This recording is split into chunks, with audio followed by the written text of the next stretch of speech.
What if the movie Purge was real?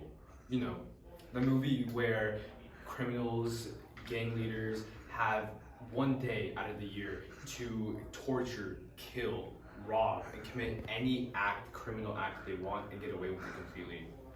Now, what if instead of one day, it was every day, every hour, every minute, and every second? Well, that is pretty much what's happening in Ecuador right now.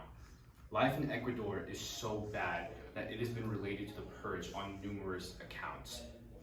A movie about murder, torture, psychological damage being related to real life. That's scary. With a weak government that can't handle drug trafficking issues and a weak police force not willing to stop most crimes, it's not hard to see why the country is in a state of emergency. There are many reasons as to why Ecuador is in such bad shape right now. Some of these reasons include the weak central government and corruption, the horrible and huge drug trafficking businesses that plague the country, and the very high and rising crime rates that only continue to get higher and higher by every year. First, the crime issue. Ecuador's crime rate is huge and only growing, and this is helped by its trafficking issues. A New York Times article titled "Ecuador's President Declares State of Emergency to Battle Crime" stated drug trafficking had fueled an increase in homicides, burglaries, thefts of vehicles and goods, and robberies of people. However, this isn't a recent problem at all.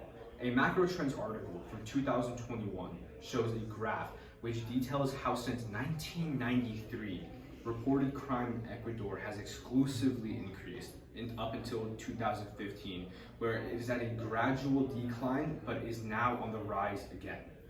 This shows that crime is only increasing and getting worse.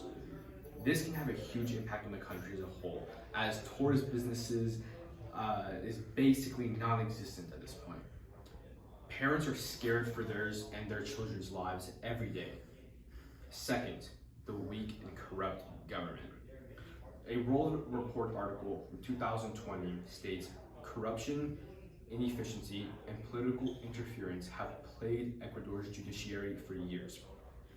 During the Correa administration, high-level officials and Judiciary Council members interfered in cases that touched on government interests and its appointment and removal of judges. It's clear that corruption has plunged Ecuador's government for years now. This in turn weakened the police force and only continued to allow for higher crimes, which still continue to plague the country today. Finally, and arguably the biggest issue of all, Ecuador's drug trafficking issues.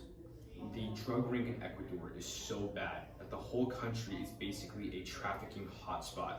Ecuador's own president, Guillermo Lasso, stated in the New York Times interview in 2020, there is only one enemy, drug trafficking. He pointed out that Ecuador had gone from being a trafficking zone to a country that is also consumed by drugs. And its neighboring countries, who are also consumed by drugs, do not help it at all. In conclusion, Ecuador is in a state of crisis due to its horrible drug trafficking issues that continue to plague the government, weakened government, and police force that is caused due to the massive amounts of corruption and high and rising crime rates.